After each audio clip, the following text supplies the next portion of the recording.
Hello, good morning. Okay na?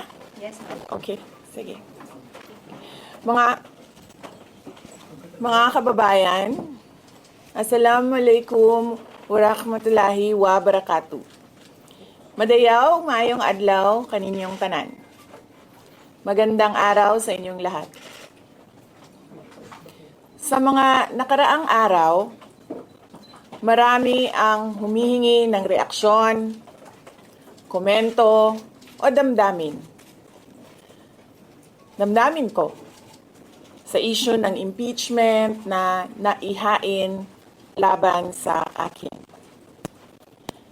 Sa kabila ng aking mga naging pahayag ukol sa planong impeachment sa mga nakaraan na buwan, ang tanging masasabi ko na lamang sa puntong ito ay God save the Philippines.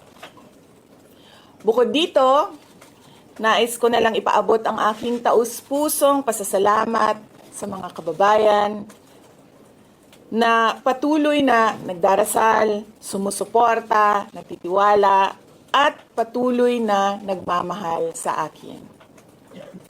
Manalig kayo dahil sa taong bayan ang tagumpay. Syukran. I know, right? Braille. 3 questions, no follow-up. Okay. Oh. How are you? Ay, ayoko na. I'm okay. You've seen the list of those who signed, ma'am? Oo. Marami doon, mga inaanak, mga kumpare, mga nanghiling suporta sa inyo. So, What's your reaction? Sabi kasi, ito lang daw basahin ko. Promise 3 lang. Isa na yun. So, ma'am, how are you preparing for this? We've already started preparing the moment Franz Castro announced the impeachment plans, which was November of 2023. So November of 2023, there were already lawyers doing their work for the impeachment. So, Ma'am? we leave it to the lawyers. Resignation is not an option. Resignation is not an option. Wala pa tayo doon, ma'am. Na masyado pang malayo yung mga ganyan na mga bagay. Nandun pa lang tayo sa pagbabasa ng actually, ma'am, wala pa tayo doon dahil yung mga abogado lang yung nagtatrabaho. Hindi ko talaga alam kung anong ginagawa nila. But I have a meeting with them. Ma'am, The president said he has nothing to do with the impeachment. Do you believe it? I do not want to answer that question. Next. Ma'am, confirm po ba na si dating Pangulo Rodrigo Duterte ay isa sa mga abogado niyo para sa impeachment? I do not want to answer that question. Yes, ma'am. Nakikita niyo po ba na may hahalin tulad ng sitwasyon ngayon ng bansa sa 1984 ni George Orwell? I do not want to answer that question. Last. Na yung mga kaalyado, nanghiling suporta, mga inaanak, mga kumpare, kumaris, sila yung mga pumirma sa inyo. Paniwala ko lang, no, if you have to explain or defend your signature in a yes petition for impeachment, then you feel that you have done something wrong. Kasi kung wala ka namang ginawang mali, bakit mo i-defend yung pirma mo? Ma'am? So yun yung paniwala ko. Okay. Ma'am, naniniwala po ba kayo na may gumalaw po for the impeachment? May gumalaw po na parang money involved? I do not want to answer that question. Yes. Ma'am, will you be endorsing senators, lalo na po sa PDP slates, especially that may possibility na mag-overlap yung trial sa next Congress? Hindi pa namin napapag-usapan kung ano yung gagawin ko for the upcoming campaign and election. Pero nasabi ko na noon na patuloy yung trabaho namin, and isa sa mga trabaho namin ay gusto namin tumulong sa Commission on Elections in voter education, particularly yung wag mo ibenta yung boto mo, wag gumamit ng dahas during campaign and election day, yung mga ganon. Ma'am, payo niyo na lang po sa ating mga kababayan sa nangyayari po ngayon sa ating bansa. Yes, sabi ko nga kanina sa statement ko sa ating mga kababayan na patuloy na sumusuporta, nagmamahal, nagdarasal, napakahalaga nun, ay manalig lang sila dahil sa taong bayan ang tagumpay. Viping, anong nag-blooming daw patapos na mo yan? Nanong naakadri sa Manila na taga Davao man ka?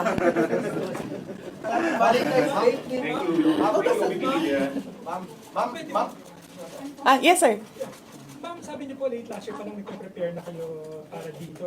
Pwede po i-brief na kung right now po after i-transmit sa Senate, saan na po yung preparation? May legal team na po ba and nasaan na po? Well, may meeting kami mamayang hapon dahil nag-meeting sila kahapon. Hindi ako sumali. So merong briefing, legal briefing mamaya ang mga lawyers. So I will know more this afternoon. Can you name some of the prominent members of your Pakikita nyo na yan pagpasok nila ng kanilang entry of appearance. Ma'am, tuloy po ang trabaho kahit may pinaghahandaan po kayo impeachment.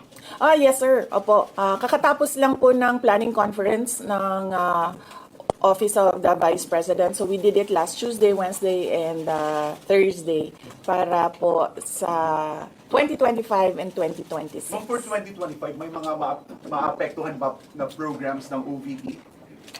Yes, nag-announce na kami no na wala kaming wala kaming burial and medical assistance dahil tinanggal yung line na yon sa budget. So hindi ka na pwede maglagay ng budget How doon. about the other programs, ma'am? Tutuloy siya. Ma'am, how confident are you that you won't be convicted in the impeachment court? Wala pa tayo. Masyadong pang malayo yan, ma'am. Wala pa tayo.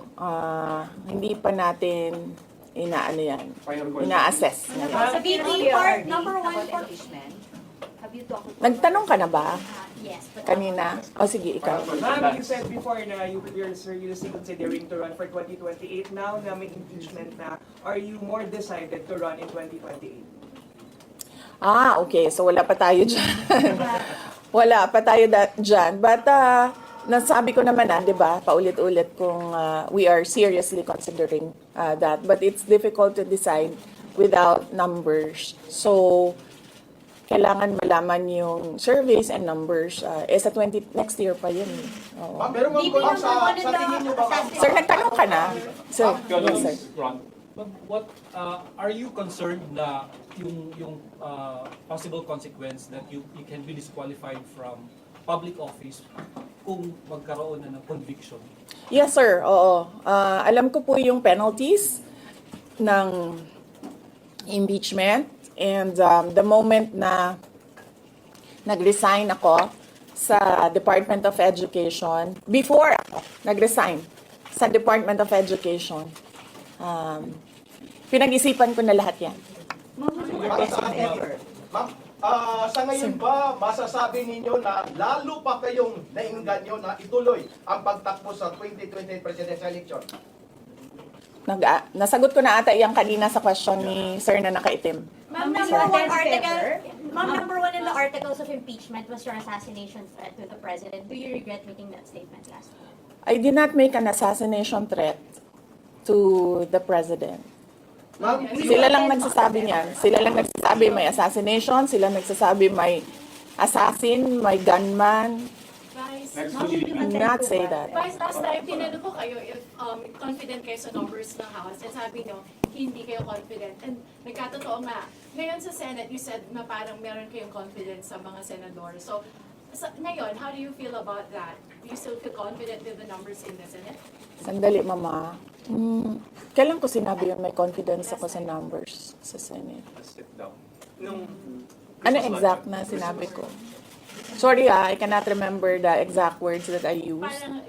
Parang medyo confident kayo with regards sa Senate, sa mga friends and allies. Unlikely ako magsasabi ng ganyan ba? Pero I need I will answer that next Pero how do you time. feel now sa Senate? Medyo supposedly receive nila yung yung impeachment complaint the other day, pero nag-close sila kagad because of the last session. Well, that is their prerogative as a body, no? So, we have to respect the Senate kung ano yung desisyon nila. Dahil sila yung mga nandoon sa loob. So far, you feel assured about your allies in the Senate? We haven't talked. I have not talked to my friends in the Senate. Wala. Last question. Ma'am, will you appear sa May impeachment message po kayo court? kay Senator Ivy. Bakit? She's going to block daw the impeachment po, ma'am. Sabi daw po niya, she opposed to impeachment daw po. Bakit kaya? Maybe we should ask. Maybe we should ask her first. Bakit niya ibablock yung impeachment? Ma'am, how do you feel po? Sabi ni BBM, hindi niya supportado yung impeachment. Pero number one na, unang-unang pumirma yung anak niya. He was consulted actually. He consulted. Kasi sabi, ito lang daw basahin ko. Ang daming nagbabantay sa gilid. Nakausap niyo na ba yung father niyo after your impeachment? Wala pa. But nagpadala ako ng message through sa kanyang assistant and sinabi ko na ano ba sinabi ko? Hindi ko maalala. I think I said everything will be all right. Yun ata ang sinabi ko. His reply was a song. Ano po kaya, ma'am? MacArthur's Park. Oh, okay. So, nagpadala siya ng video na kumakanta siya. Have you read the complaint? Have you read? Hindi ko pa nabasa, ma'am, yung complaint. But I understand lahat ng mga complaints na na-file sa House of Representatives, nabasa na ng mga lawyers. Ma'am, will Ma'am, Pamilya ninyo kay dating Pangulong. Any challenges May po? pakiusap pa Sandali, sir. Sandali, sir. Ma'am, any challenges po na inaharap natin with regards sa preparation sa impeachment? Ang challenges sa preparations, well, so far wala naman. Wala naman kaming na-overwhelm kami kasi ang daming mga lawyers na nag-signify na tutulong sila sa defense. So, ngayon ay pinag-uusapan on how to go about it na makuha lahat ng kanilang commitment of support at makatulong din sila sa pag-iisip kung ano yung gagawin sa defense. Ma'am, Nagtanong ka na, ma'am? Wala pa, ma'am. Sige, Ma'am, ma'am. at least who will lead the defense? Sabihan ko na lang sila na mag-announce na sila kung gusto na nila mag-announce. Pero yung father niyo kasama pa rin? Kasi sabi niyo before, your father would be helping also. Well, he is welcome. He is a lawyer. So he is welcome to give his advice, input in the defense. May Sa mababa yung tax ratings recently due to the Senate sa Congress hearing. I will not answer that question. Is Yusek Zulaika back in office? Yes, I'm sorry. Yes. Is Yusek Zulaika Lopez back in office? Yes. So what happened was, nag-indefinite leave siya, and then she was admitted to the hospital doon sa Davao City na hospital siya, and then discharge siya ng mga doctors with ulitin ko. Si Yusek Zulaika Lopez, nag-indefinite leave siya after nung sa veterans hospital admission niya. Umuwi siya ng Davao, and then hospitalized siya doon. And then sabi ng doctors niya, we will discharge you but you have to come back ngayon ata, February, for further tests. And then bumalik siya for 1 day dito. Noong January, bumalik siya for 1 day dito sa Office of the Vice President, and she said na mag-leave siya for 2 months. And then I said yes, take the time that you need for your health. And then after a week, bumalik siya. Noong January, after a week, bumalik siya dito, and then she said hindi ako mag-leave. So sabi ko, okay, welcome back. Ma'am, kamusta po sa INC? Meron ba pakikipag-usap kayo sa INC? Dahil sila po yung nag-rally against para wag ituloy yung impeachment.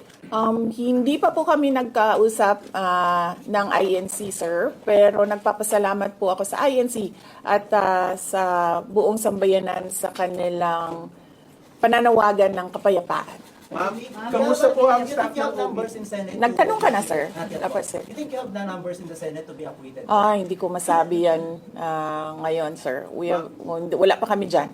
Ma'am, Nagtanong ka na, ma'am, wala pa. Ma'am, would you consider former President Duterte to be your lead defense? He will, maybe if he wants to, he can be part of the defense team. But because of his age and because of rigorous preparations in an impeachment case, baka sabihin ko sa kanya na wag na lang siyang mag-lead. Dahil medyo may edad na si former President Rodrigo Duterte. Ma'am? He's already 80 years old this Ma'am, year. kamusta po ang staff ng OBP after they heard about the impeachment po, ma'am? Ano po naramdaman po nila na when you were impeached by the House? Ano po naramdaman ng staff ng OBP in general? Are they sad? Are they worried po ba, ma'am? Hindi ko alam nila na pinagtatawanan lang nila ako dito sa gilid kasi hindi daw ako sumunod. Sabi, basahin lang daw talaga ito. Ma'am, you will appear sa impeachment court, ma'am, if ever. Ha? Will you appear sa Okay. Kung pwede namang hindi, and I understand, pwede naman. Hindi na. Oo. Kasi baka ma-intimidate lang sila lahat sa presence ko doon. May mga plano po ba kayo para itulak ang pag-audit, lalo na po sa mga kongresista natin na ginagamit ang pera o pondo ng gobyerno para sa black propaganda against you? Hindi ko na muna sagutin yung tanong na yan ngayon, ma'am. Doon muna tayo sa God Save the Philippines. So ma'am, will you dissuade or encourage your supporters in case they would go sa street to rally?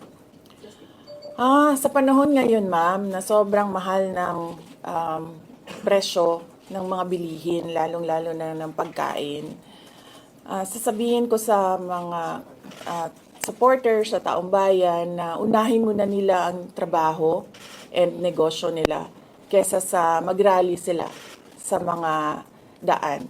Dahil marami o lahat tayo breadwinners. So, merong mga bata or merong mga kapamilya na nagdidepende sa atin. At tayo naman ang social media capital ng buong mundo. Kung gusto talaga nilang magsalita at tumulong, doon na lang sila sa social media kung saan nakakatrabaho pa rin sila. Pero nagagawa nila kung ano yung nararamdaman nila na gusto nilang gawin. At yun ay magsalita at marinig sila ng taong bayan at ng mundo. Ma'am, sabi ninyo, hindi niyo pa masabi if you have enough numbers in the Senate for an acquittal. Are you not confident that you have enough allies to avoid a conviction in the Senate acting as an impeachment court?